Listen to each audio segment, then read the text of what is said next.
Salut à tous et bienvenue dans ce nouvel épisode du podcast Open Thunder. C'est Pierre qui vous parle. Je suis très heureux de vous retrouver pour un nouvel épisode. Ça fait longtemps qu'on n'a pas enregistré sous ce format-là. Live, on était là il n'y a pas longtemps, mais le format podcast, ça fait très longtemps. Et c'est un épisode du coup spécial joueur. En plus, aujourd'hui, un format qu'on n'a pas fait depuis encore plus longtemps. Et je suis avec Constant aujourd'hui pour faire ce podcast. On va vous dire de quel joueur, vous en doutez peut-être. Comment ça va, Constant? Bah, ça va, je date, hein. Ah, franchement, la dernière fois que vous m'avez vu, c'était avant la draft de Nicolas Topic et quand tout allait bien. Caruso était tradé, on avait un pick 12, tout était joli, puis après patatras. Bien sûr, hein, Nicolas Topic, Isaiah Hartenstein, que des catastrophes. Non, non, mais très heureux d'être là. Et puis oui, c'est le Média Day. En tout cas, le Média Day va pas tarder au moment où vous écoutez ce podcast, donc ça signifie que on n'est plus très très loin de la reprise. Ouais, on s'en rapproche, dangereusement, si je peux dire. Bon, là, c'est la période où tout le monde fait des grandes projections, des grandes déclats, mais bon, on reste un peu loin de ça. On attend la pré-saison, nous, pour parler de tout ça. Et ben, aujourd'hui, comme vous le voyez, bah, sûrement dans le titre de l'épisode, on va parler d'un seul joueur. C'est un gros focus sur Chet Holmgren, qu'on va parler de qui est Chet Holmgren actuellement, quel impact défensif il a, quelle projection offensive. Voilà, on va vraiment, parler de fond en comble sur le jeu de Chet Holmgren, on va dire. Et pour commencer, Constant, je vais faire un petit retour sur son parcours. Je vais essayer de le faire rapide. C'est un peu la tradition sur ces épisodes-là. On fait un peu le background, la backstory de Chet Holmgren. Et ben, Chet, il est issu du Minnesota. C'est un Timberwolves, j'ai envie de dire, de ses premières heures. Et c'est là qu'il fait ses premières armes, notamment en high school. Et avant, on va vite passer cette partie-là, mais il gagne plusieurs titres en high school, il gagne plein de distinctions individuelles aussi. Et il attire petit à petit la lumière sur lui, bah, notamment pour son physique, sa taille et ce qu'il produit sur le terrain vis-à-vis de sa taille. Et les vrais savent, mais il y a une vidéo où il met un cross à Steph Curry dans un camp d'été qui avait fait énormément parler à cette époque-là. Là, si vous en souvenez de ça, déjà, c'est que vous suivez depuis un petit moment. Donc vraiment, ouais, il intrigue par sa taille, sa polyvalence, etc. Et il est un prospect archi reconnu à la fin de l'high school. Il est numéro 1 sur ESPN, après le reclassement de Kuminga, d'ailleurs, il faut quand même le Mmh. mentionner. Et du coup, il a plein d'offres et il choisit Gonzaga. Gonzaga, où ça se passe plutôt bien, il fait une bonne année universitaire, mais il ne gagne pas le titre. Après une défaite en March Madness, tu te souviens contre qui? Je me souviens pas. Je sais pas, mais c'est Gonzaga, donc tous les ans, ils arrivent avec le statut de favori et tous les ans, ils se Ouais, font taper. C'est pas avec contre des équipes très Arkansas, fortes. c'est Jalen? Parce qu'après, Peut-être, faut il joue contre le Duke de Paolo Banchero, il me semble. Je crois que c'est contre peut-être, Arkansas, hein. Parce que peut-être. Jalen en J'ai avait parlé pas. en conf de presse et tout. J'ai pas l'info, mais c'est possible. Sur son universitaire et lors de la March Madness, on voit vite l'impact qu'il peut avoir en NBA, mais aussi ses limitations, on en reparlera. En gros, comment il peut impacter la défense, qu'est-ce qu'il pourra apporter en attaque, etc. Et là, on était là en direct. Cette année-là, le Thunder a de la chance à la loterie et obtient le choix numéro 2. Ça, vous en souvenez aussi sûrement. Banchero est pris en 1 à la draft, donc là Presti se fait pas prier et prend Chet bien entendu en 2 et assez logiquement, et on était particulièrement content de ce choix. Mmh. Hem, Puis le drame arrive, blessure lors d'un pick-up games, durant l'été avec LeBron James et Merci Jamal consorts. Crawford, hein. Voilà, et Chet va rester éloigné des terrains, et 1 an. On va le laisser au frigo pendant 1 an, pour qu'il se construise, pour qu'il se renforce, et cetera, qu'il étudie le jeu depuis le banc, on va dire. On patiente donc et on le voit arriver, l'année d'après, d'abord sur la Summer League, la pré-saison, mais surtout, une saison complète. On en reparlera de ça. Et il va réaliser quand même une très bonne saison rookie, juste en stade brut. On n'aime pas faire ça, mais il faut quand même le dire. En 29 minutes de moyenne, c'est 16,5 points, 7,9 rebonds, 2,4 passes, 2,3 rebonds. Je pense que même dans nos prédictions hautes, on était peut-être à cette hauteur-là, mais peut-être même pas sûr. Il Mmh. va nous surprendre sur plein de points, ça aussi on va en reparler. Il va beaucoup nous hyper aussi sur d'autres. Et globalement, il finit deuxième au rookie de l'année derrière, un ovni, hein, on s'en doutait. Mais c'est Mmh. une saison plus que réussie et pleine d'espoir pour lui, pendant laquelle il goûtera aux playoffs. Alors ces playoffs, on en reparlera peut-être aussi. C'est pas les plus convaincants de l'histoire, mais il y avait quand même de quoi se mettre sous la dent pour analyser un petit peu tout ça. Voilà, j'ai assez parlé, Constant. Avec tout ça, avec tout ce que tu as vu cette année, est-ce que tu peux me dire déjà, actuellement, quel joueur est Chet Holmgren? Qu'est-ce que c'est? Quel profil il a? Qu'est-ce qu'il apporte? Voilà, quel joueur est Chet Holmgren actuellement? Quel joueur est Chet Holmgren? C'est ce qu'on avait dit, avant même sa draft, c'est avant tout un prospect défensif. C'est un joueur à vocation défensive avant d'être un joueur à vocation offensive. C'est un protecteur d'arceaux, élite en termes de capacité à influencer une perte d'efficacité pour les attaquants adverses lorsqu'ils décident d'attaquer sous le panier. C'est un bon contreur aussi. Voilà, c'est un joueur qui est assez polyvalent, qui est capable de switcher, qui est capable de faire du drop, qui est capable de faire du edge, qui est capable d'utiliser un petit peu son envergure et sa mobilité pour être un joueur performant en attaque, même si voilà, il n'a pas été encore utilisé, on va dire, dans tous les registres défensifs. On l'a pas complètement vu en tant que roamer parce qu'il n'était pas forcément allié à un second pivot. Ça, on l'avait plus vu sur la Summer League 2023 à côté de Jane Williams. Mais voilà, c'est avant tout un joueur qui est là pour, enfin, on va dire que défensivement, il a transposer en NBA les qualités qu'on avait vues en NCAA, à savoir la protection de cercle.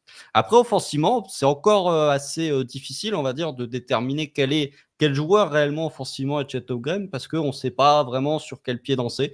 Est-ce qu'on doit se reporter sur la première moitié de saison où on était sur un joueur extrêmement adroit, notamment sur les catch and shoot à 3 points, sur un joueur qui était capable de provoquer des fautes et de réussir à rentrer les lancers à un haut pourcentage d'efficacité, mais avec quelques incertitudes au niveau du dribble, sujet aux pertes de balles un peu Mmh mh. bébêtes, ou alors sur le joueur de seconde partie de saison qui a été un peu plus en difficulté au niveau de ses catch and shoot à 3 points, qui a joué un peu plus près du cercle que ce qu'il avait fait sur la première partie et qui a su gommer, on va dire, certains aspects un petit peu négatifs que j'ai évoqués tout de suite sur les pertes de balles, qui est un truc qu'on a moins vu, j'ai l'impression, en seconde partie de saison qu'en première.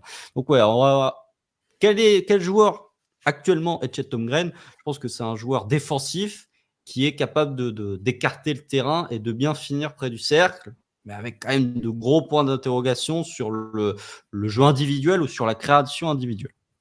Mmh.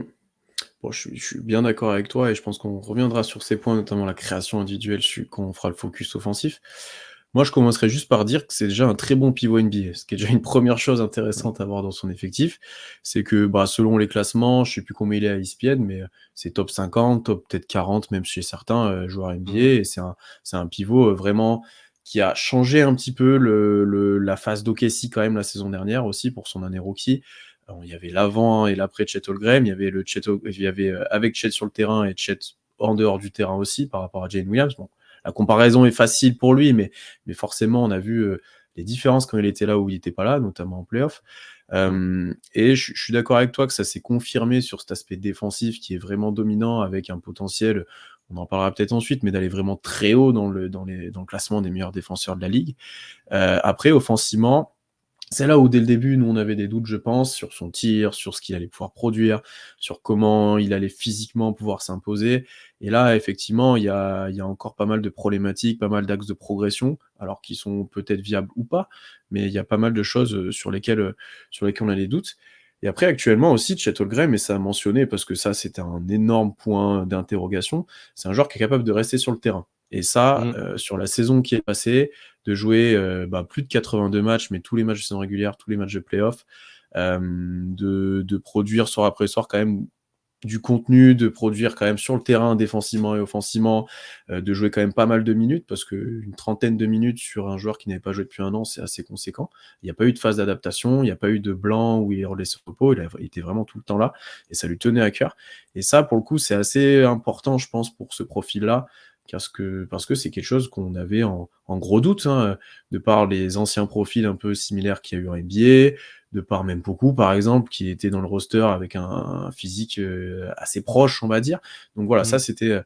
c'était une bonne surprise aussi pour Chet.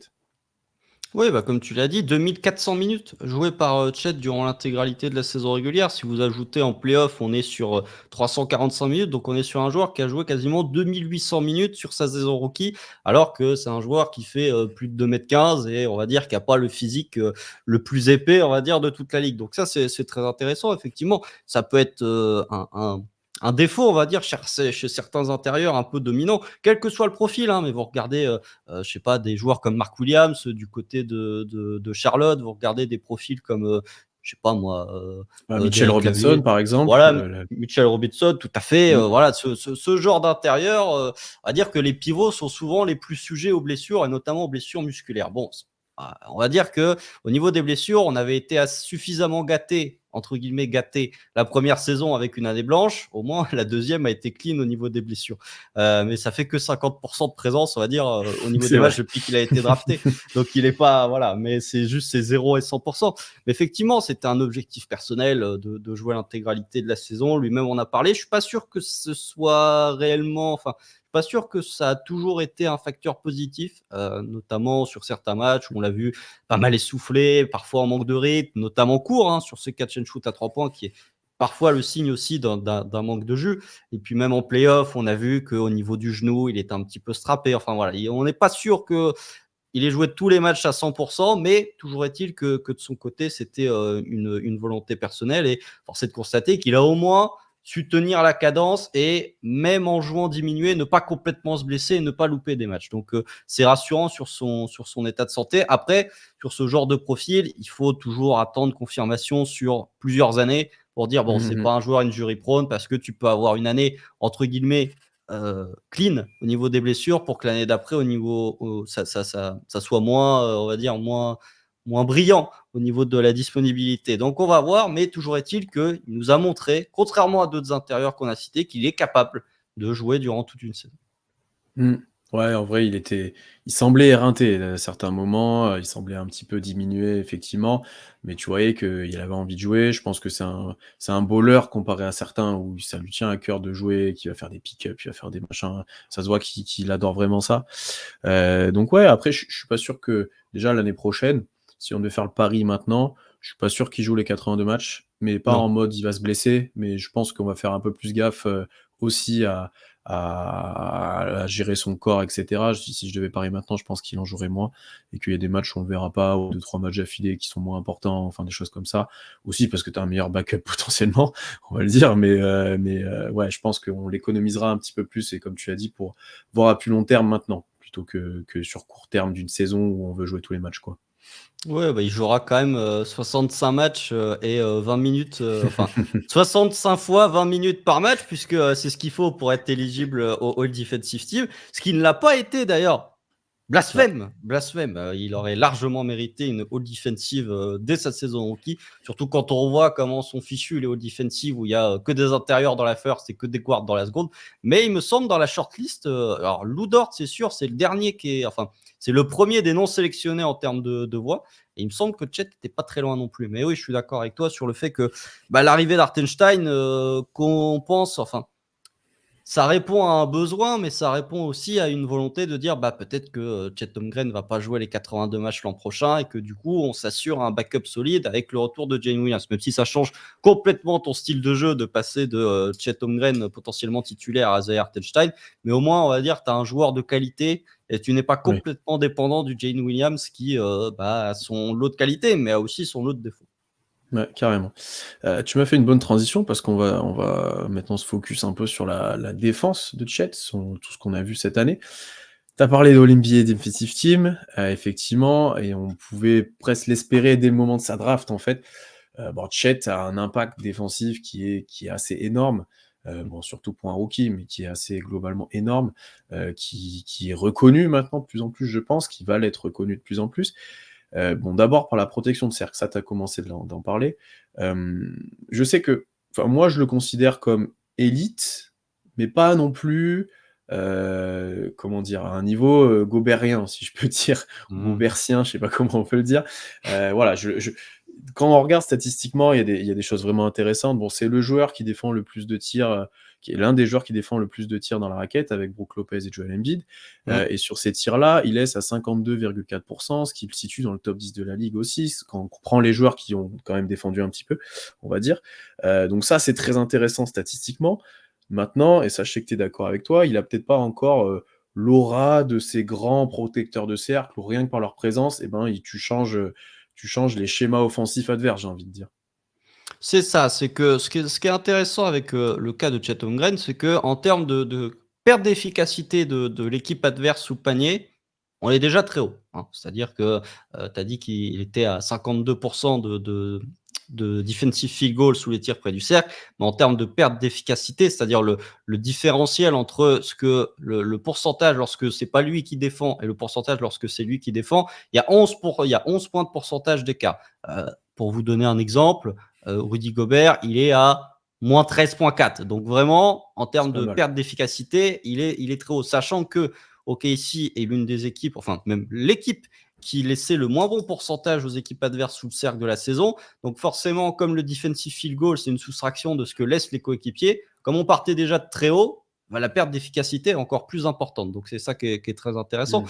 Effectivement, c'est un joueur qui a su montrer tout au long de la saison, même si voilà, on va pas non plus dire que la protection de cercle du Thunder reposait que sur lui, parce que c'était un effort avant tout collectif. On va dire qu'il y a certaines situations où la perte d'efficacité infligée, elle était aussi bien aidée d'une part par sa protection de cercle, et d'autre part par le fait qu'il y avait 3-4 joueurs qui étaient sous la raquette. Donc forcément, c'était plus difficile pour l'attaquant adverse de finir sous le panier quand tu avais Chet Holmgren, plus Lou Dort qui venait en aide, plus Aaron Wiggins, plus Kayson Wallace. Voilà, ça va dire que ça a aidé. Après, il y a un point, ouais, pour moi, c'est en termes vraiment de perte d'efficacité, comme je l'ai dit, on est sur un joueur de très grande qualité, hein. Je ne sais pas s'il est top 5, j'ai pas la liste sous les yeux, mais il y a Victor Wembanyama qui traîne, il y a Mmh. Rudy Gobert, il y a Joel Embiid quand il est motivé, il y a Anthony Davis, et puis voilà, quoi, c'est une caste d'élite, mais au moins il est dans le top 10. Franchement, et je pense qu'il est déjà dans le top 10 en termes de perte d'efficacité. Après, le point, je pense, sur lequel il peut encore progresser, et c'est peut-être dû à son année rookie, c'est la dissuasion. Donc vraiment, juste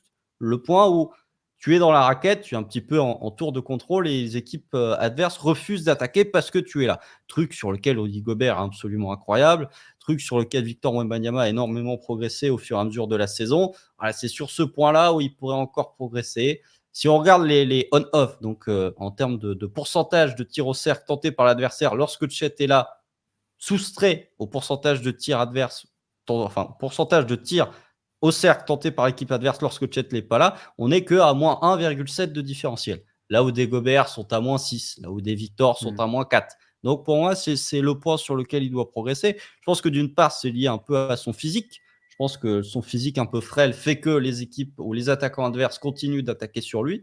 Et puis de l'autre côté, je pense que c'est aussi une question de pure réputation. C'est-à-dire que quand tu arrives en année rookie, je pense que les attaquants un peu vétérans, un peu expérimentés vont continuer de t'attaquer. Et peut-être qu'au bout d'un moment, quand ils verront qu'une fois sur deux, ils repartent avec un tir manqué, peut-être que la dissuasion arrivera au fur et à mesure des années. C'est peut-être une question d'expérience, c'est peut-être une question, on va dire, de réputation dans la ligue. Toujours est-il que si on parle juste défensivement protection de cercle, pour moi, c'est vraiment sur ce point-là où soit il doit s'améliorer, soit la ligue doit commencer à le prendre un peu plus au sérieux.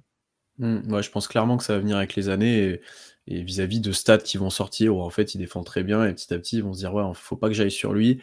Mais comme tu l'as dit, je pense que ouais, il y a ce souci d'expérience, il y a ce souci aussi peut-être, tu l'as bien dit qu'il est frêle et que, du coup peut-être que les joueurs disent: «Bah, je vais le pousser, je vais finir au cercle, je vais aller le poster, je vais aller machin». Ou là, Wemby est tellement long que tu le tentes même pas et que Mmh. Gobert par exemple est assez solide lui pour le coup pour résister à ces impacts-là, que Chet peut un peu plus prendre. Mais encore une fois, je pense que pour moi, c'est plus de la réputation et peut-être qu'à terme aussi, il sera beaucoup plus dissuasif, comme tu l'as dit. Avant de parler peut-être de son utilisation, je voulais juste rajouter un truc, c'est sur on parle protection de cercle, on parle contre où il a fait des grosses performances et cetera. Il y a peut-être un mini défaut pour moi, c'est qu'il a tendance à souvent sauter aussi, à souvent, Mmh. se retrouver en l'air pour contrer les tirs, parce que c'est des joueurs souvent qui viennent de loin, hein, c'est des joueurs qui drive, c'est pas des joueurs sous le cercle qui l'attendent un peu pied à terre. Et du coup, il a un très bon timing sur le contre, il a un très bon second saut pour réatterrir sur ses pieds et réenchaîner, mais souvent, ça va aussi le mettre en difficulté, pour aller au rebond, pour reprendre son joueur, et cetera. Et ça, on l'a quand même souvent vu un petit peu cette saison. Et je pense Mmh. qu'avec une défense un peu plus solide, enfin, un peu plus conservatrice, on va dire, ce qui ne sera pas forcément le cas l'année prochaine, peut-être qu'il y aurait moins cet aspect-là.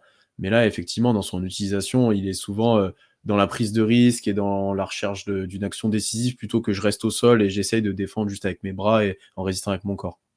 Oui, c'est ça, c'est un peu on va dire, c'est un peu le côté, «niais» entre guillemets que peuvent avoir les Mmh. joueurs de première année ou un peu, «tendre» entre guillemets. C'est-à-dire que je vais souvent en contre et parfois je peux juste me positionner pour, soit dissuader, soit pour, infliger une perte d'efficacité. Après au niveau au rebond, ça on va en parler je pense à un Mmh. moment aussi, mais tu vois, j'ai trouvé que, c'est un joueur qui s'est assez peu souvent retrouvé en situation de foul trouble. C'est-à-dire que j'ai pas là, tu vois, en tête, j'ai pas de souvenir en tête de dire: «Ah tiens, il y a un match où, Chet, il s'est retrouvé avec, 3 fautes à la fin du premier quart-temps». Surtout que Mark Daigneault aime bien laisser les joueurs sur le parquet quand ils ont, 2 ou 3 fautes parce qu'il leur fait confiance.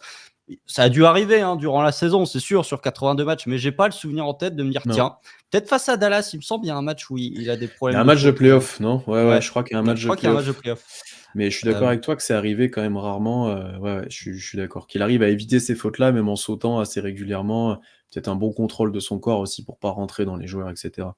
ouais, donc c'est un joueur qui, bah, c'est une qualité, hein. Encore une fois, pour citer Mitchell Robinson, sa première année en NBA, c'est un joueur de volley-ball, hein. Il saute sur tout, il fait, 4 000 000 de fautes. Enfin, c'est du Mitchell Robinson dans le texte. Donc non, je trouve que encore une fois, bah, c'est un joueur intelligent, hein. De toute façon, c'était un petit peu ce qui était souligné aussi au moment de sa draft, c'est qu'on est sur un joueur très intelligent. Je trouve que, voilà, si, vraiment en termes de positionnement pur, peut-être que il a eu des défauts et que c'est à corriger et que ça peut venir, hein. De toute façon, en première année, on est rarement sur un prospect fini. Si je pense qu'on en parlera à la fin, on n'est pas très, très loin d'un produit complètement fini, on va dire. Mais oui, en tout cas, au moins, il a eu cette intelligence qu'ont pas eu les pivots ou certains pivots de ne pas se retrouver systématiquement avec des problèmes de faute. Et il y a un point aussi, c'est peut-être lié aussi à sa première année passée sur le banc, entre guillemets. C'est-à-dire que Mmh. sa saison rookie, ok, mais il a eu un an de, entre guillemets, de spectateurs VIP pour pouvoir regarder comment ça se passait, un an d'entraînement, un an de conseils. Donc, même si lui, entre guillemets, pouvait pas pratiquer, au moins il a reçu les conseils pour bah, défendre correctement une vie. Mmh mh. Peut-être avant de parler des rebonds, juste dans son utilisation défensive, tu me corriges si je me trompe, mais j'ai l'impression, bah, que sur le pick and roll notamment, l'action qu'on va plus le regarder, comment on le défend, quel coverage on utilise. OKC avec lui est capable d'un peu tout faire, mais qu'on a quand Mmh. même vu majoritairement, pas du drop, j'ai envie de dire profond sous le cercle, mais du drop quand même pour être plutôt conservateur sous le cercle, laisser le mi-distance, Mmh. bah, classique d'OKC avec l'aide qui vient l'opposer. Mais j'ai quand même l'impression que, et pour avoir vu des images, notamment contre Golden State, en début de saison, où ben, quand il fallait mettre un bras et sortir sur du edge et défendre Steph Curry juste, pour l'empêcher de tirer sur, 3 secondes, il était capable de le faire. Mais je pense qu'on est quand même plutôt conservateur avec lui et hem et ça va avec ce qui était proposé avant avec Jalen Williams, bon lui qui avait des problématiques de mobilité encore plus grandes que Chet. Mmh. Mais ouais, je suis quand même plus confiant quand on utilise du drop avec Chet que quand on va le laisser au large sur la mobilité latérale où je trouve que c'est pas son fort non plus. Si on fait les joueurs sur lesquels il peut défendre, oui, il peut défendre peut-être des longs extérieurs, entre guillemets comme KD, comme des joueurs comme ça, mais sur des plus petits, plus dynamiques, j'ai un peu de mal à le voir pour l'instant efficace là-dessus. Donc ouais, est-ce qu'on a que cette utilisation-là? Est-ce qu'on se projette sur autre chose aussi avec Hartenstein qui arrive? Bah, tu peux te projeter sur autre chose, hein. De toute façon, avec l'arrivée de d'Hartenstein, tu te doutes que tu vas avoir des minutes en commun entre les 2. Donc, il y en a bien un qui va jouer entre guillemets «le roamer», hein, c'est-à-dire, Mmh. le second rideau, un petit peu que la manière dont Giannis est utilisé avec Brook Lopez, à Milwaukee. C'est-à-dire que c'est Brook Lopez qui conteste le plus de tirs. Par contre, tu as Giannis en roamer qui peut potentiellement, soit faire un compte, soit infliger une perte d'efficacité. Est-ce que ce sera Chet le roamer? Est-ce que ce sera Hartenstein? Je pense que ça alternera en fonction des situations, mais oui, défensivement, comme l'objectif premier de d'OKC cette saison, en tout cas sur la 23-24 défensivement, c'était de boucher l'accès au cercle, forcément, tu l'as Mmh. beaucoup vu sur du drop, forcément.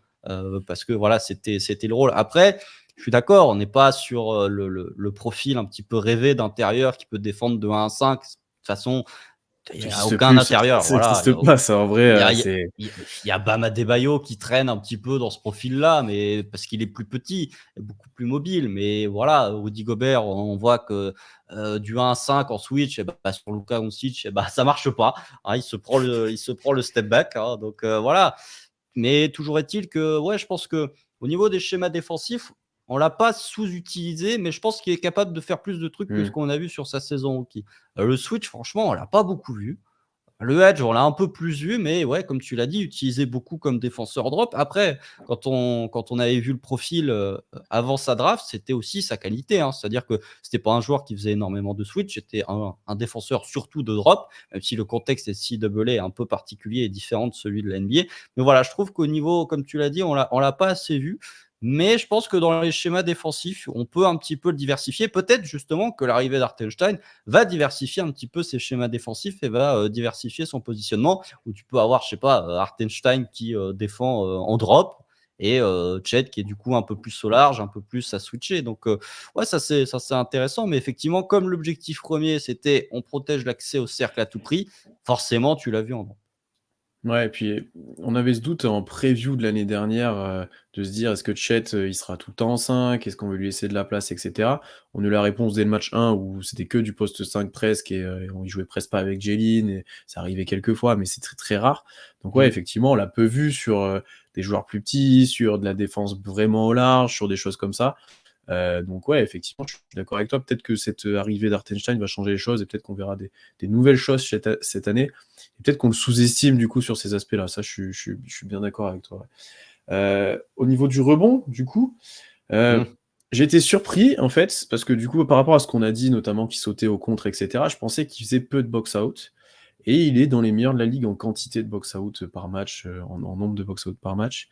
Et il est plutôt efficace sur la prise de rebond suite à cela. Et ce qui me surprend un petit peu, parce que bah, un Chet au sol, c'est pas son fort, on va être honnêtement, il peut se faire pousser, etc. Mais au final, est-ce que c'est pas vraiment de sa faute qu'il y ait tant de rebonds offensifs que ça et qu'il a un petit peu caché la forêt? C'était l'arbre qui cachait la forêt des nombres de rebonds offensifs externes, enfin des autres, hein. Parce que, enfin, ouais, c'est ça. Moi, j'ai l'impression qu'il y a des matchs, il avait du mal à assurer vraiment ce rebond défensif face à des attaques qui avaient clairement ciblé ça du côté d'OKC. Je prends Mmh. l'exemple d'un match contre Houston où on s'était fait mais ouvrir là-dessus. Je sais pas s'il était là d'ailleurs, mais on s'était fait Si, fracasser si, là-dessus. si, Bah tu oui, de toute là. façon, il était là. Mais je sais pas Bah, s'il avait après beaucoup joué, mais après Houston était une équipe excellente aussi au rebond offensif, hein. ouais. C'était un de leur schéma de jeu, hein. Enfin, les pourcentages de rebonds offensifs de Houston, c'était incroyable. Mais après, ouais, tu vois, le match face à Phoenix, là, je me rappelle en antenne nationale où Nurkic, il prend 30 rebonds, Ah oui, oui, 19 oui. offensifs, je crois. Enfin, c'est n'importe quoi. Même en playoff, hein. On a vu, Daniel Gafford, Derek Lively et pourtant, c'est Derek Lively, pivot rookie, hein, et des épaules bien plus larges, bien plus athlétiques et sur ce point-là, il a souffert.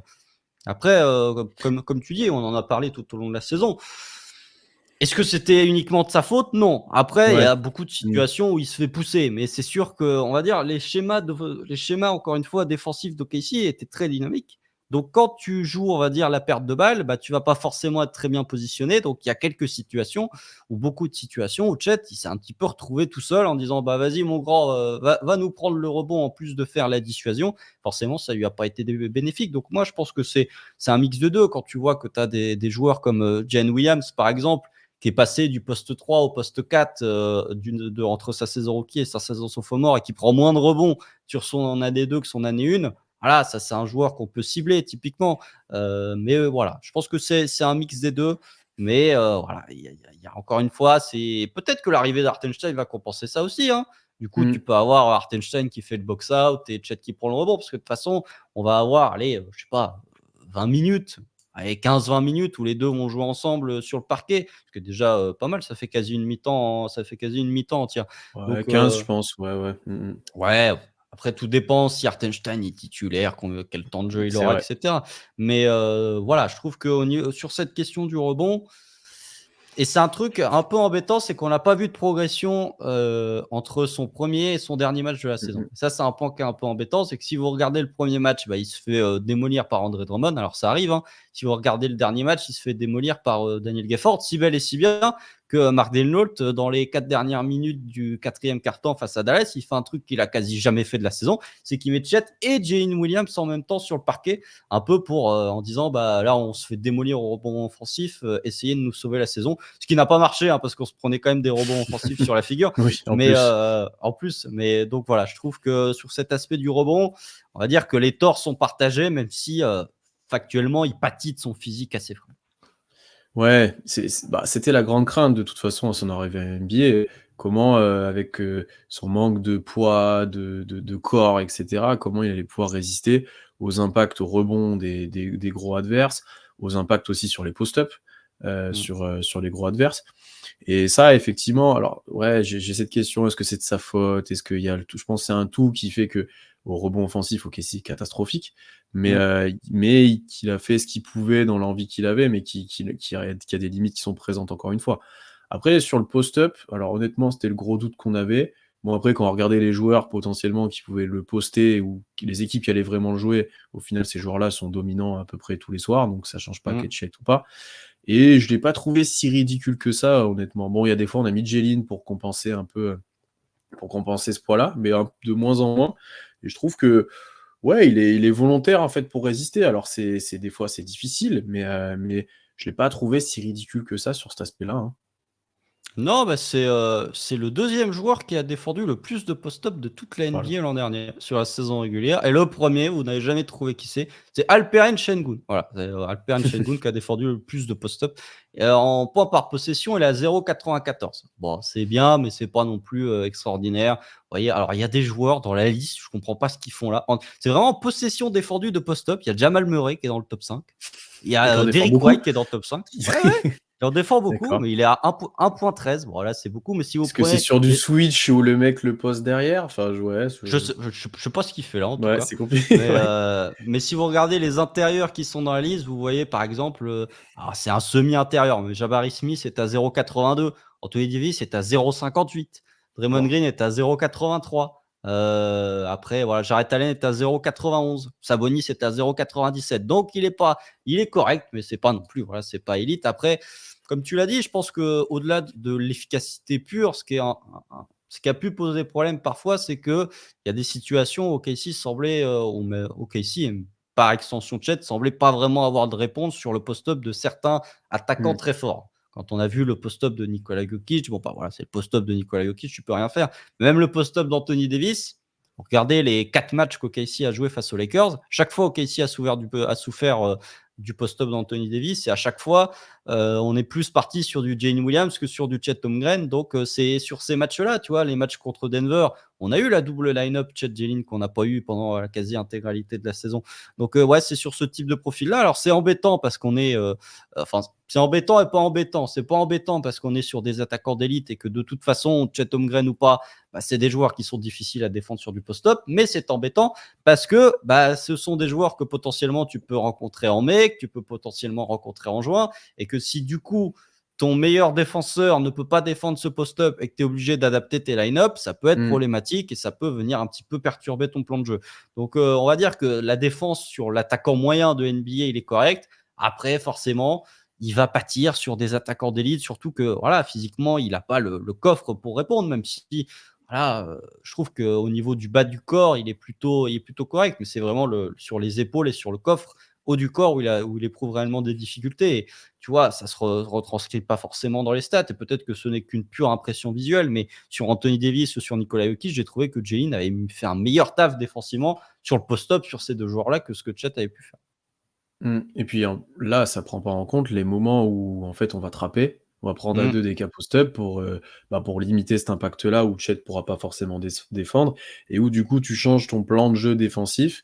Tu te rentres encore plus dans les aides et dans les rotations juste pour compenser ce petit manque individuel d'impact et cette difficulté même individuelle, si je peux dire. ouais. Ouais, après, effectivement, c'est sur des joueurs élites, donc c'est plutôt rare, mais je pense que l'année prochaine, tu joues Embiid, tu trappes presque à chaque action, en fait, et ça complique les choses pour défendre une attaque comme potentiellement pourrait être Philly, enfin voilà, des choses comme ça. Donc ouais, Après, il y ça aura à prendre en compte. Hartenstein encore. Voilà, c'est ce que j'allais dire. Après voilà, ça à prendre en compte que Hartenstein arrive et que lui a beaucoup plus profil, gros barbare comme on s'y disait à l'époque où il peut défendre au poste, mettre, des brins et prendre des rebonds, quoi. Mmh. Oui, oui, bah, après, de toute façon, c'est un truc intéressant aussi parce qu'on parlait du rebond. Hartenstein n'est pas tant que ça un bon rebondeur défensif, c'est surtout un gros rebondeur Mmh. offensif. Mais du coup, ça va être intéressant, c'est que tu peux avoir, d'un côté, tu peux avoir, bah, Chet qui joue un peu au large et d'un côté, tu peux avoir Isaiah Hartenstein qui va aller au rebond offensif. Donc encore une fois, je pense que les 2 vont être complémentaires sur certains points, surtout défensivement. Après offensivement, ça pose problème. Mais au moins sur cette question de post-up, encore une fois, hein, je peux l'arrivée d'Hartenstein, quand bien même je suis pas le plus grand fan, de l'arrivée d'Hartenstein, t'offre au moins un panel de variété dans le jeu et dans les schémas supplémentaires. Mmh. Complètement. On a répondu un peu à cette question la semaine dernière avec Tom. Est-ce que toi, un jour, tu vois Chet All-NBA Defensive Team, potentiellement DPOY, ou c'est quelque chose qui te paraît, inaccessible? Le rôle defensive, il peut totalement l'être, hein. Je pense que pour moi, il aurait déjà dû l'être l'an dernier. Donc, franchement, je pense que tu ajoutes un petit peu de réputation. Surtout que là, comme les all defensive sont positionless, et ben, ça va encore plus récompenser les intérieurs. Parce que tu Mmh. auras plus enfin, tu plus ces situations où tu as entre guillemets que 4 intérieurs qui sont récompensés, comme c'était le cas avant la 2023-2024. Là, bah, on a vu, vous pouvez mettre 5 intérieurs, ou vous pouvez en mettre 6, 7. Enfin voilà. Donc je pense que non, all defensive, pour moi, c'est presque limite l'objectif l'an prochain. C'est presque une déception hein, si Chet est pas le defensive team l'an prochain, si vraiment il est éligible, qu'il a les 65 matchs et les 65 matchs à 20 minutes jouées. Donc non, pour moi, ça doit être l'objectif, surtout que bah, voilà, il va avoir les critères collectifs, en tout cas on l'espère, hein, de bilan, il va avoir les statistiques que les journalistes ou les votants aiment bien, c'est-à-dire il va avoir les contres, sans même aller fouiller sur le bloc pourcentage, sur le style pourcentage. Déjà, juste s'il finit meilleur contreur de NBA, bon, ça va être difficile avec Victor, mais s'il finit dans le top 2, bah voilà, déjà, il va avoir sa petite place. Et après, Deepoy, c'est très difficile. C'est très difficile parce que là, pour le coup, bah, il y a qu'un lauréat tous les ans. Rudy Gobert, il truste un petit peu les places Mmh. bah, depuis 5 ans, hein, parce que je crois qu'il l'a eu 4 fois en 5 ans, Rudy Gobert. Ou non, 4 fois en 6 ans, parce qu'il y a Giannis et il y a Giannis et Marcus Smart qui l'ont eu. Marcus Smart, ouais. Mais Mmh. donc voilà, ça va être dur, surtout que Victor Wembanyama, il arrive en courant. Même dans une saison où les Spurs sont pas terribles, il termine quand même deuxième du Deepoy. Donc voilà, ça va être difficile. Il en a les atouts. Après, ce sera-t-il le lauréat ou pas? Je pense que ça dépend de plein de critères. Mais toujours est-il que, ouais, pour moi, l'objectif défensif l'an prochain de Jet, ça doit être all defensif. Pour moi, ce serait une déception s'il ne l'est pas. OK. Bon, ça positionne les attentes déjà. C'est bien, Mm. c'est bien. Parlons de l'autre côté du terrain maintenant, de l'attaque et un peu jusqu'où il peut aller parce que là, on va parler d'un joueur peut-être fini, mais peut-être trop brut encore. On va voir comment on le situe. Bon, déjà, on va parler du tir parce que c'était, bah, l'une des attentes à sa draft et que c'est de comment il pourra sanctionner de loin.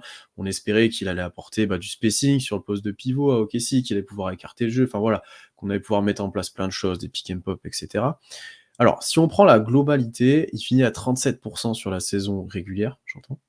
Donc ce Mm. qui est quand même très satisfaisant pour une saison rookie. Il a pris la majorité de ses tirs en spot-up, donc ça c'est évident. Il est à 38,5 sur ces tirs-là, donc ça c'est plutôt pas mal. Et ça, un peu importe la distance du défenseur, c'est que c'était wide open, open ou qu'il soit un peu défendu, tu plutôt à droit. Donc ça c'est intéressant.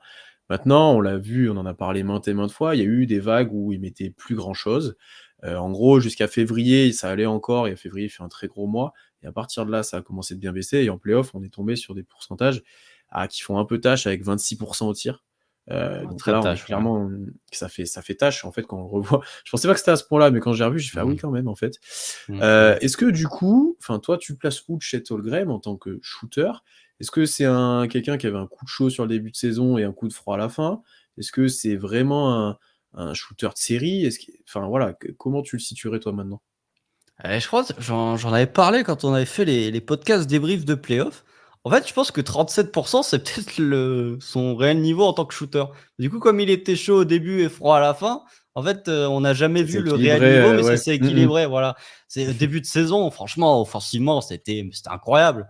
Comme tu l'as dit, juste, enfin, jusqu'au All-Star Game, il est à 41,7% de réussite sur les catch and shoot à 3 points. Bon, là, on est sur du très très haut en termes de classement et pas juste chez les pivots, hein, chez tous les joueurs On est NBA. sur du Heu, Isaiah Joe, en gros, hein, pour ouais, bah, situer. c'est ça, hein, sachant que Isaiah Joe est très bien classé. Enfin, Mmh.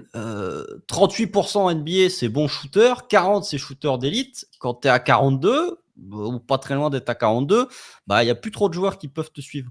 Et par contre, comme tu l'as dit, post All-Star break, il passe à 32% de réussite à 3 points. Donc je Mmh. pense vraiment que ouais, on en avait parlé aussi, je me rappelle avant ça, enfin, lorsqu'on débattait du catch et Tom Green avant la draft, donc à l'été de 2022. Moi, je disais que j'avais des interrogations sur le tir, où je trouvais que le volume n'était pas extraordinaire et que l'efficacité n'était pas folle non plus. Je pense que moi, je suis toujours dans cette, pas dans cette expectative, mais toujours dans cette incertitude de me dire, je pense pas que ce soit un joueur à 40%, tu vois, c'est pas les grandes années de Mike Muscala où il plante tout dedans à OKC. C'est pas un shooter à 26% non plus. Je pense que il y a aussi une perte d'efficacité sur la fin de saison qui est liée à de la fatigue, hein. Comme j'ai dit, tu as beaucoup de catch and shoot qui sont courts. Tu as des situations où il hésite, où il est un petit peu hésitant, on va dire, sur bah, est-ce que je prends le tir à 3 points, est-ce que je le prends pas. Donc, factuellement, ça peut avoir un impact sur l'efficacité. Je pense ouais, qu'on est sur un shooter allez, dans la moyenne NBA, un peu au-dessus. On est entre 36 et 38%, peut-être 39 sur les bonnes années, mais on n'est pas sur un shooter à 40, on n'est pas sur un shooter à 42.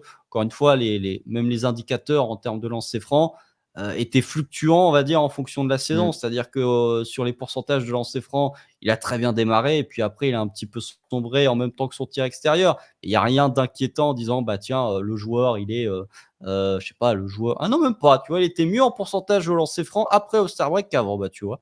Les impressions sont trompeuses. Mais non, pour moi, il y a rien d'inquiétant. Tu es un shooter à 80 en lancer, donc tu es, un bon shooter à 80 donc le tir vient. Le tir Ouais, je suis plutôt d'accord. J'expliquerai pas tout par la fatigue. Je pense qu'il y a aussi de la perte de rythme, de confiance, peut-être un scouting aussi un peu plus supplémentaire sur des situations qui étaient très rémunératrices pour lui et qu'au final, il avait un petit peu moins et donc ses tirs étaient peut-être un chouïa différents dans sa sélection. mmh. Après, non, je suis d'accord avec toi. Je pense que la vérité, elle se situe, voilà, autour de 36-37-38 avec, après il faudra voir la quantité effectivement, parce que ça, c'est quelque Mmh. chose qui nous inquiète beaucoup depuis longtemps, sur la quantité de tirs pris à 3 points par tes leaders et par même tes role players en soi. Il y a pas beaucoup de tireurs de quantité, j'en avais parlé, sur Isaiah Joe. Mmh. Après je trouve intéressant, je crois que c'était toi qui avais des doutes là-dessus, au moment de sa pré-saison où le tir semblait un peu lent et Ouais. un peu, ouais, compliqué et je trouve que ça, petit à petit, même il y a des matchs, bah, si on prend le match où il en met combien? 35 contre Golden State là? Je sais plus lequel Tr c'est. je crois, c'est 36 ou il est Ouais. 36-10 avec le 3 points, Ou pour aller en ouais, bah, overtime. Mmh. et justement là, tu te dis: «Bon» et en fait, il a quand même, de la fluidité, il a quand même, travaillé là-dessus et c'était peut-être un manque de rythme et au fil de la saison, alors il était court et tu voyais que ça manquait un peu de jambes petit à petit et que c'était très droit dans la trajectoire, Mmh. comparé à d'autres joueurs. Mais, je trouve son tir assez dans la gestuelle et dans tout ça, assez plutôt satisfaisant, je trouve. Pour un joueur de sa Ouais, taille, mais en tout cas, c'est très, très, très satisfaisant, en tout cas. ah ouais, bien sûr, mais comme tu l'as dit, effectivement, en pressé surtout durant la Summer League, c'était raide. Il était raide, il était lent, il mettait du temps à déclencher. Ça s'est amélioré au fur et à mesure que la saison, avançait. Puis après, c'est reparti un petit peu, comme tu l'as dit, assez lent et en fait, c'était un point qui est un peu, entre guillemets, «embêtant», c'est que même avec une mécanique, entre guillemets, «optimale», c'est un shooter assez lent. Il met du temps à dégainer. Forcément, quand tu fais 2,15 m, bah, tu peux pas dégainer comme Isaiah Joe ou comme, Ray Allen. Mais du coup, c'est embêtant dans le sens où, au fur et à mesure que la saison progressait et surtout en playoff, comme la mécanique était lente, les adversaires sortaient pas tout de suite sur lui. Donc Mmh. du coup, au niveau du spacing et bah, les joueurs, les défenseurs adverses se disaient: «Bah, je peux rester entre guillemets «dans la raquette» parce qu'il va pas déclencher, en 3 secondes. Donc j'aurai le temps potentiellement de faire mon close-out le temps qu'il déclenche». Ça, c'est un point qui est embêtant. Après oui, au niveau de la mécanique, effectivement, il y avait des inquiétudes, même en rappelle-toi la Summer League 2022 où il met pas un 3 points dedans aussi, où c'était Ouais. cata, surtout à Vegas, on avait des inquiétudes. Mais, voilà, je trouve que, comme tu l'as dit, peut-être un shooter de série ou alors une question de fatigue, mais, je pense quoi et puis il peut progresser aussi, hein, en année 1, on va dire que tu peux progresser avec, la gestuelle, mais, voilà, c'est au niveau de ses standards en termes de pourcentage, on est dans ouais, pour moi, on est dans la réalité du parquet à 37. Mmh, je suis d'accord. Bon, maintenant, au-delà du tir, je t'en ai parlé un petit peu en off, et ben, on a du mal à se positionner, on a du mal à voir, quelles sont ses forces, faiblesses et cetera. Tu as parlé un petit peu du dribble et des drives au début de saison où il perdait des ballons, il est peu utilisé dans des contextes différents. Quel point, toi, tu aurais envie déjà en tant que qualité peut-être ou après de choses qu'on n'a pas vues? Qu'est-ce que tu voudrais mettre en valeur? Moi, en qualité, j'aimerais dire quand même qu'on a parlé de Chet comme étant un joueur qui est relativement efficace à 3 points. Moi, j'aimerais bien souligner un petit peu quand même la finition près du cercle. Mmh. Parce que, bon, forcément, comme il a été utilisé quasiment en tant que stretch five l'intégralité de la saison, c'est pas celui qui prend le plus de tirs au cercle, hein. Si vous regardez, pour les joueurs de son poste, il est dans le 40e centile, c'est-à-dire qu'il y a 60 des joueurs à son poste qui font mieux en termes de fréquence de tir au cercle tenté. Par contre, en efficacité, il est à 73. Il est dans le 67e centile. Et un point qu'on avait souligné avant sa draft, c'est qu'à Gonzaga, on était sur un joueur élite en termes de finition de tir. Je ne sais plus à combien il était, mais je crois qu'il devait être dans le centième centile, il me semble, il était à quelque chose comme 85% de réussite au cercle à Gonzaga, enfin, des trucs qui étaient complètement indécents. On le sait, hein, en première saison, c'est peut-être un petit peu difficile pour les intérieurs de finir près du cercle. Et je trouve que là, pour le coup, bah, c'est un joueur qui a pas montré ses défauts physiques, entre guillemets. C'est-à-dire qu'en termes de finition près du cercle, ah oui, il y a des moments où il a explosé au contact, mais assez peu souvent et moins que défensivement. Donc voilà, je trouve que c'est un joueur qui est un bon finisseur près du cercle avec une palette parfois un peu varié. Alors oui, il y a des gros dunks en transition ou alors quand il est dans le dunker spot, ça finit en alley-oop, mais il y a une petite variété, de finition près du cercle. Il y a 2-3 petites situations, alors je sais plus exactement si c'est des hooks ou si c'est des flotteurs, mais sur le short mid, vraiment pas de la finition, il est vraiment sous le panier. Je trouve qu'il a une palette assez variée aussi. Donc en termes de finisseur près du cercle, c'est un point que j'aimerais souligner, c'est-à-dire que oui, il y a la capacité de stretch, mais je trouve qu'en finition, même si on l'a pas forcément toujours vu autant que ce qu'on aurait souhaité, bah, il y a une bonne petite palette et une bonne petite, capacité de finir. Mmh. Ouais, je suis complètement d'accord avec toi.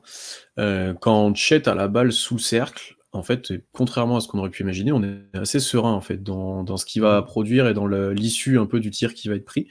Et là où je suis encore plus d'accord avec toi, c'est sur l'impact physique que tu retrouves vachement. Bon, il est très Mmh. combatif, il hésite pas à monter sur les gars, à mettre l'épaule. Il est aussi capable d'utiliser sa longueur et c'est un des seuls endroits où je trouve, offensivement en tout cas, qu'il le fait bien, Mmh. d'utiliser sa longueur soit pour se contorsionner, pour trouver un tir à côté du gars, soit monter sur lui, soit dunker comme tu l'as dit assez férocement. Et effectivement, c'est un vrai point fort. Et au final, quand on l'a servi dans ces situations-là, il a été bon. Mais le Mmh. problème, c'est que c'est des fois un peu rare. On a des fois du mal à trouver ces situations-là. Tu vois, il est très bon sur pick and roll en tant que roller. Il est à 1,28 points par possession, ce qui au niveau de Jokic et Porzingis, pour situer. Mmh. Mais il y a combien de situations comme ça par match? On l'a déjà dit maintes et maintes fois, à part à des alley-oop avec J-Dub, on a peu de situations où il arrive à finir sur ça. Mmh. Sur les drives, même si j'en suis pas fortement convaincu, quand il arrive près du cercle, il est efficace. C'est plutôt l'amorce du drive sur lesquels je suis pas vraiment convaincu. Mmh. Donc ouais, je suis vraiment d'accord avec toi que sous le cercle, en fait, tu un joueur, qui est vraiment intéressant et qui ne pâtit pas de son déficit de poids et d'impact, au contraire, sur cet aspect-là. Oui et puis surtout, c'est un joueur qui est capable de provoquer des lancers. Alors vous savez, moi j'aime bien souligner cet aspect-là, parce que ça m'énerve. Vous en avez parlé dans le live aussi avec, Tom la dernière fois. Moi j'aime bien souligner cet aspect, parce que franchement, J-Dub qui galère à provoquer des lancers, moi ça m'énerve. Mais, non, non, mais si vous regardez, enfin Chet, c'est un joueur qui sous le cercle, c'est aussi une capacité parce que enfin, c'est aussi une illustration de ses capacités physiques. C'est-à-dire que si tu es frêle, bah, tu arrives pas à provoquer des fautes, hein. Globalement, tu te fais exploser au contact et puis tu arrives pas à provoquer des lancers. Alors que Chet, bah, si on regarde dans la moyenne à son poste, en termes de fautes provoquées, il est dans le, 54e centile. Donc il fait déjà mieux que la moitié des intérieurs en NBA pour un joueur qui est censé être, frêle et qui est dans son année rookie. Donc je trouve ça intéressant et puis comme il y a une bonne efficacité en plus, on va dire que c'est des points entre guillemets «gratuits» ou que ça va souvent, donner 2 points. Donc ouais, c'est un point qu'il faut, aussi ajouter quand on parle de sa capacité près du cercle et c'est un joueur qui, bah, n'a pas peur du contact et qui est aussi capable quand il faut de provoquer Mmh. des fautes. Après, ouais, effectivement, on aura plus de réserves sur tout le reste, mais on va dire que les situations, de lob avec, J-Dub étaient, sympas. Le lob qu'on a vu avec, Shai Gilgeous-Alexander, qui est la dernière action offensive du Thunder, de la saison, bah, ça, c'est des trucs qu'on aurait voulu un peu plus voir, mais tu vois, même la relation avec Josh Giddey qui était quasiment inexistante. Enfin voilà, c'est des situations où je pense aussi c'est des situations où lui n'est pas servi et c'est là qu'on voit qu'il est entre guillemets dépendant des créateurs offensifs en attaque. C'est que bah, il est dans le dunker spot et s'il n'est pas servi, bah, il va pas être servi et du Mmh. coup il va rien se passer quoi. Donc, mais en tout cas, oui, quand il est servi, que ce soit en finition sur lob ou que ce soit quand on le laisse un petit peu se dépatouiller tout seul, eh ben, au moins il est capable de sanctionner. Ouais et puis en plus dans le dunker spot quand il y est quoi, parce que souvent il est au Oui. large, souvent il a la balle en haut de la raquette donc il y est pas non plus tout le temps. Et après Mmh. tu l'as bien dit, sur les transitions, je trouve qu'il est vraiment intéressant pour se projeter. C'est là que tu vois qu'il a bon malgré un petit déficit des fois de cardio, j'ai envie de dire, mais tu vois qu'il a un gros moteur et qu'il a envie de se projeter vers l'avant, qu'il a envie de trouver des paniers faciles en transition, que dès qu'il a pris un rebond ou mis le contre, il va tout de suite courir en contre-attaque. Tu vois qu'il y a cette intention-là et qui apporte beaucoup au OKC qui est très bon en transition, qui gagne plein de ballons et lui, Mmh. quand il arrive en seconde lame ou quand il est devant ou quand il coupe au milieu et que tout le monde s'est écarté à 3 points, ah, c'est intéressant de l'avoir, parce que comme on l'a dit, en plus, il est adroit sous le cercle, quoi.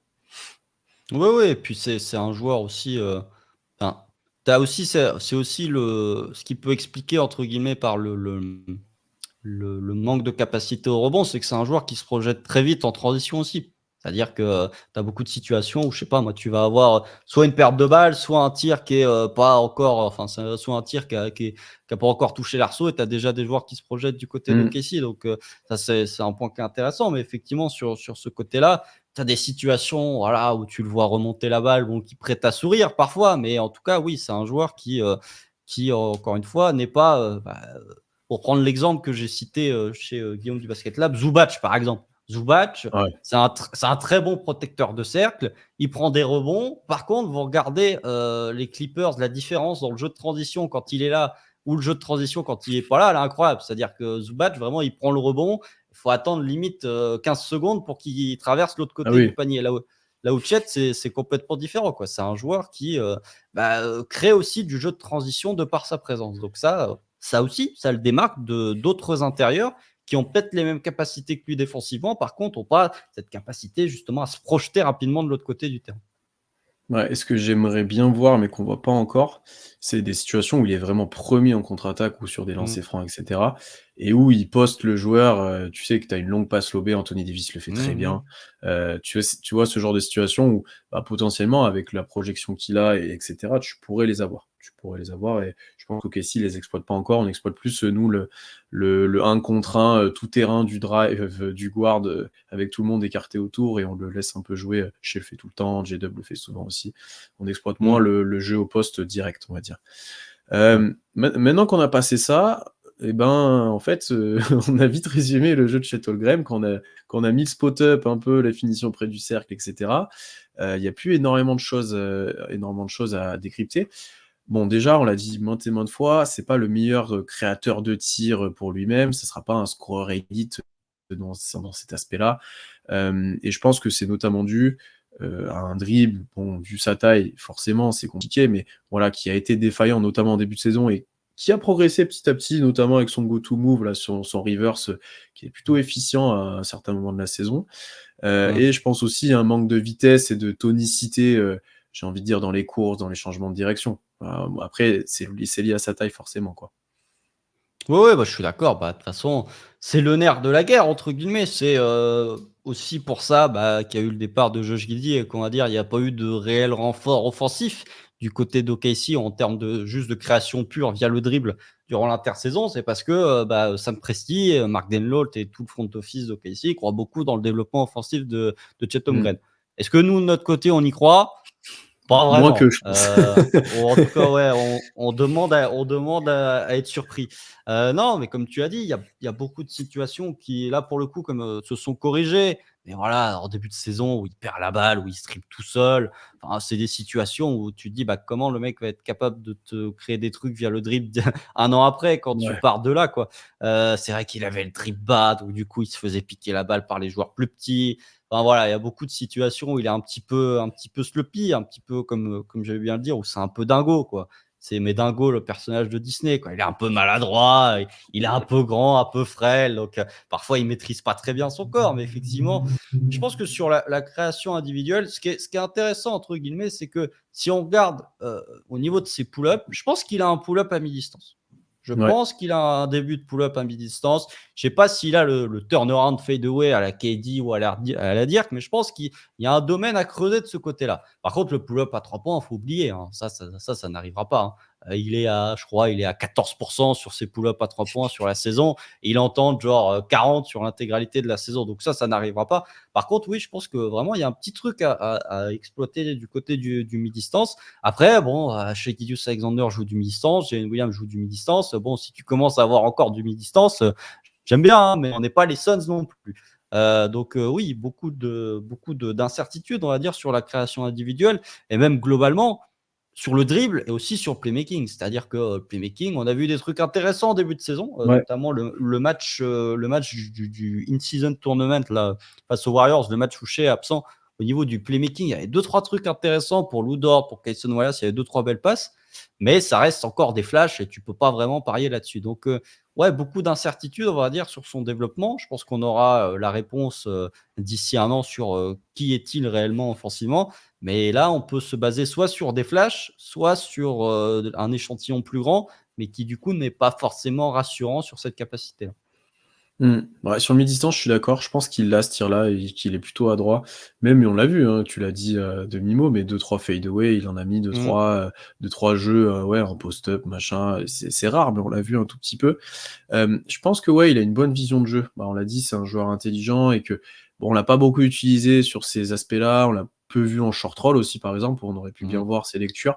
Mais je pense que lui est capable et que c'est peut-être des choses qu'on verra de plus en plus, et ben, si on veut l'utiliser correctement.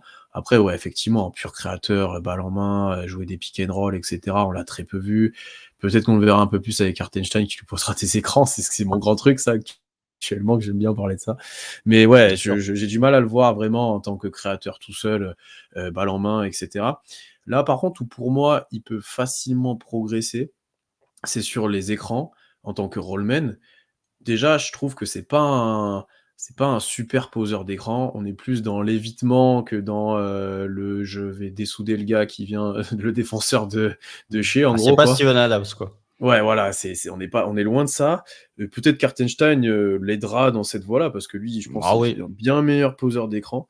Quand très je vois bon les même. Jalen Brunson, les espaces qu'il a fait après un écran, Mmh. j'ai hâte de voir chier avec ça. Ouais. Et je pense qu'il peut progresser là-dessus, parce que déjà qu'il est bon en tant que rollman, si déjà tu crées un décalage encore plus important, ça peut être intéressant. Et que même pour son pick and pop qui était plutôt efficient, pareil, si tu crées un bon décalage, tu pourras exploiter peut-être un petit peu mieux ces situations-là. Et je trouve que voilà, c'est un aspect où il peut facilement «progresser» entre guillemets, en mettant un peu plus d'impact physique sur ces situations-là, et du coup, on ciblera un peu plus sur les tirs. Et après le gros aspect où je pense que toi, moi, on l'attend, c'est de sanctionner les mismatchs. C'est que quand Mmh. ça switch contre toi, que tu te retrouves avec Chris Paul, qui te défend dans la raquette, bah, d'être capable de mettre 2 points, parce que ça te libère tellement de choses à côté que ça peut être primordial pour l'attaque. Ouais, ouais, bah, de toute façon, sur le poseur d'écran, on va dire que comme le jeu offensif d'OKC, c'était beaucoup de jeux sans écran, ou alors Mmh. le poseur d'écran, il est pas, enfin, il crée pas une séparation, mais il va plutôt, on va C'est dire, plus, de la vitesse popper. sur le ouais, on pop sur de la vitesse plutôt Ouais. qu'en posant un écran comme fait Isaiah Ouais, Joe, hein, voilà, bien ouais, sûr. voilà, tout à fait, c'est ce que j'allais dire, ouais, les ghost screens de d'Isaiah Joe, donc Mmh. c'est plus dans ce registre-là. Après, ouais, sanctionner les mismatchs, c'est un truc, moi, que j'ai souligné de toute façon tout au long de l'année, hein. L'exemple, je le cite tout le temps, mais quand vous regardez le match face aux Wolves, ouais, OK, ils défendaient pas sur Josh Giddey, donc du coup, tu attaquais à 4 contre 5, mais qu'est-ce qu'ils faisaient? Ils mettaient Jaden McDaniels sur, Chet et Chet était incapable de sanctionner. Alors Jaden McDaniels, très bon défenseur, hein, faut pas Oui. non plus, c'est pas un défenseur lambda. Je crois qu'il a été all defensive aussi, l'an dernier ou en tout cas s'il l'a pas été, il devait Il pas en être très mériterait. loin. Voilà, donc voilà, mais on est, il est plutôt grand, mais on va dire il est pas hyper athlétique, il a pas des épaules qui sont énormes non plus. C'est ce genre de profil qui doit être capable de sanctionner, d'autant plus que si tu fais beaucoup de minutes avec Isaiah Hartenstein, bah, fatalement, tu vas pas avoir beaucoup d'équipes qui vont être capables de mettre un grand sur Hartenstein et un autre grand sur Chet. Donc tu auras beaucoup de situations de mismatch en termes de taille, donc il faut qu'ils soient capables de les exploiter. Alors, je te dis pas de les enfoncer, enfin d'enfoncer le vis-à-vis et de finir sous le cercle comme pouvait faire Shaq à l'époque. Mais encore une fois, c'est lié à son turnaround fadeaway, c'est-à-dire que déjà qu'il y a peu de joueurs qui sont capables de contester en termes de taille, hein. C'est-à-dire que s'il fait un turnaround fadeaway comme KD, il va shooter sur beaucoup de joueurs vu qu'il fait 2,17 m ou 2,15 m, enfin, je n'ai pas la taille exacte.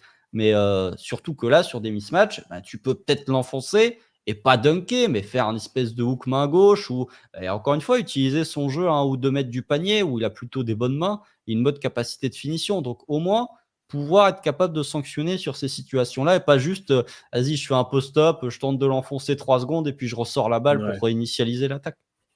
Je pense que ça passe aussi par la prise de position, initiale, j'ai envie de dire. Mmh. Si déjà tu es dans la raquette où tu gagnes 2 mètres par rapport au cercle, c'est déjà autre chose pour défendre. Je pense que c'est une problématique pour Wemby aussi, hein, face aux joueurs plus petits qui mettent, où des fois ça marche, des fois ça marche pas, mais où, ouais, tu dois être capable de, dès la prise de position, garder ton avantage, créé, enfoncer le gars et la sanctionner. Mais pas, oui, on va pas voir Chet détruire des gars comme Shaq le faisait à l'époque, Ouais. mais vraiment d'arriver à sanctionner ça. Après, j'ai du mal à voir par contre dans le mismatch inverse où Chet serait gardé par un grand plus lent que lui et que là, il est capable de le passer. Je sais pas si ça, c'est concevable. Non, ça va être difficile, mais tu vois, on a vu mais je pense qu'il amène d'autres qualités entre guillemets, c'est-à-dire que c'est un petit peu, toutes les qualités et tous les défauts du jeu offensif de Chet, c'est que bah, tu as des situations où il va pas être capable de sanctionner sur du post-up. Par contre, vous regardez, vous mettez un pivot plus traditionnel pour lui. Comme il est capable d'écarter le terrain et comme il est Mmh. capable un minimum attaquer les close-out, il peut te sortir les intérieurs. On l'a vu face à Valenciunas en playoff.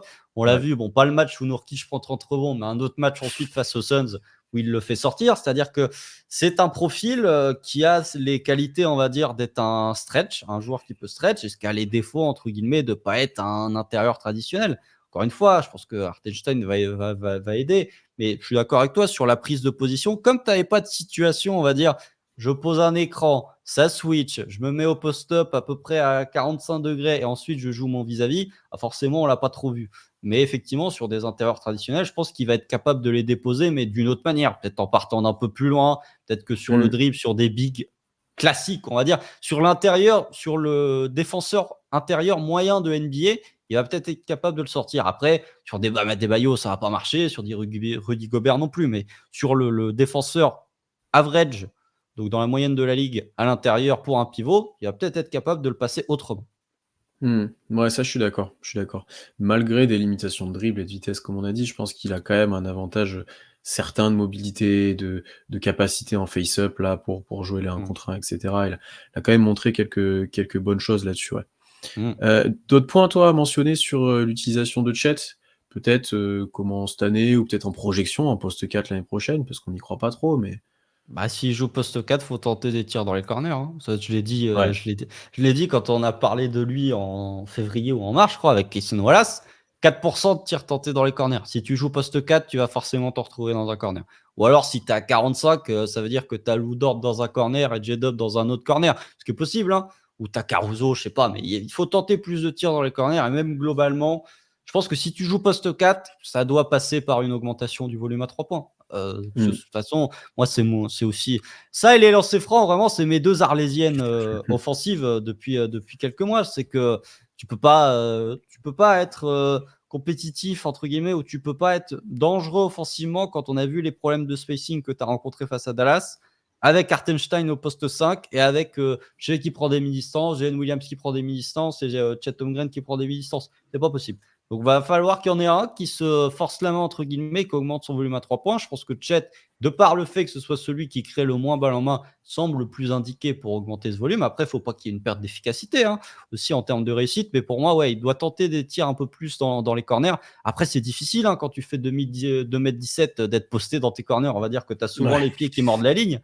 Mais pour moi, ouais, ça doit passer par là. Et même, tu peux avoir des situations, tu vois, où, je sais pas, tu as Chet qui est dans un corner, tu as un rebond offensif d'Isaiah Hartenstein, bah, il peut se projeter directement sur une situation de cut. Et comme Hartenstein est un bon passeur, il est capable de le resservir derrière.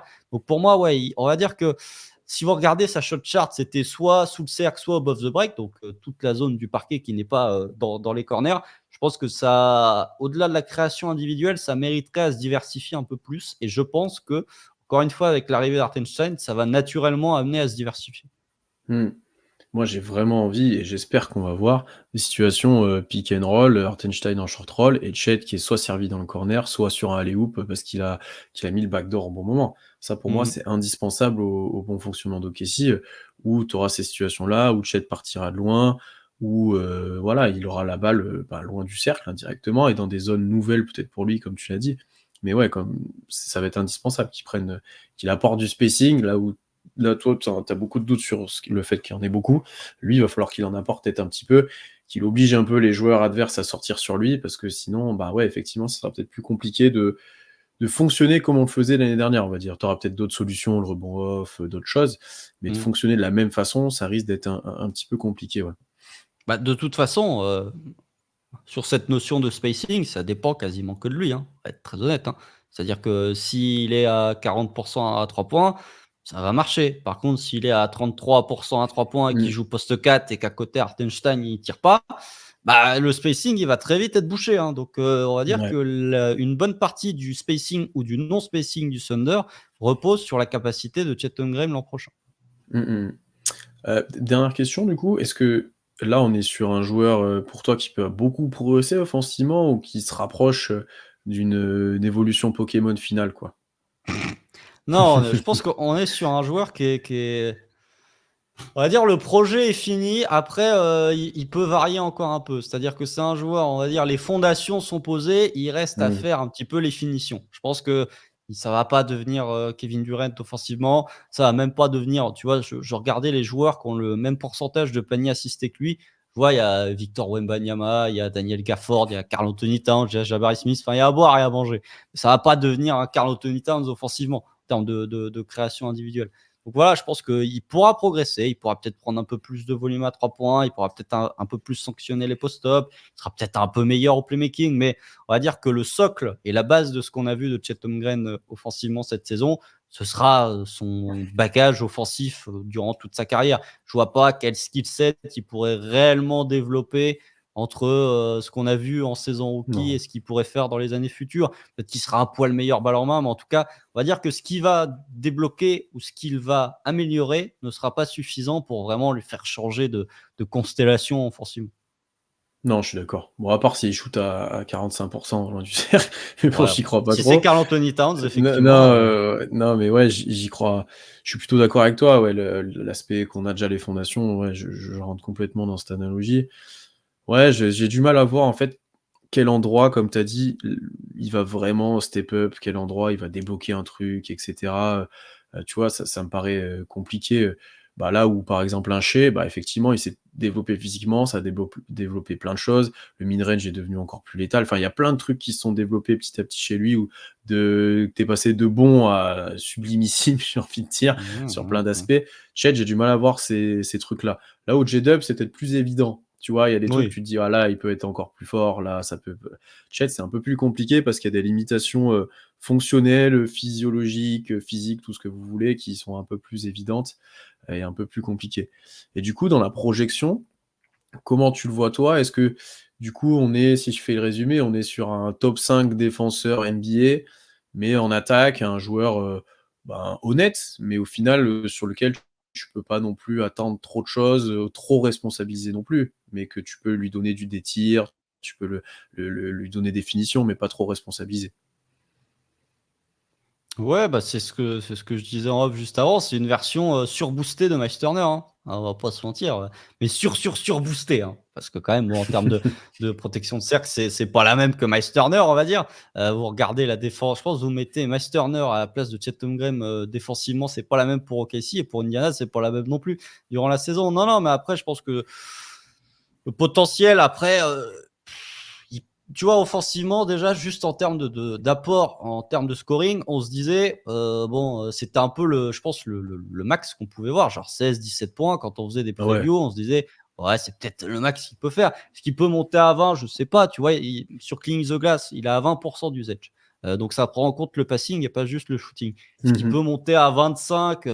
Tu commences à être, allez, sur des all-stars, on va dire, et 30, bah, tu es sur les superstars. Est-ce qu'il peut monter à 25% d'usage? Je sais pas. Franchement, je sais pas. Je pense que c'est un joueur qui, de par sa défense et de par son apport au scoring, peut être All-Star une fois de temps en temps, mais ça va pas être un multiple star comme J-Dub, pour le coup, a une tête de multiple star. Lui, il a une bonne tête à pouvoir l'être, même dans la conférence Ouest, si le développement continue de se poursuivre.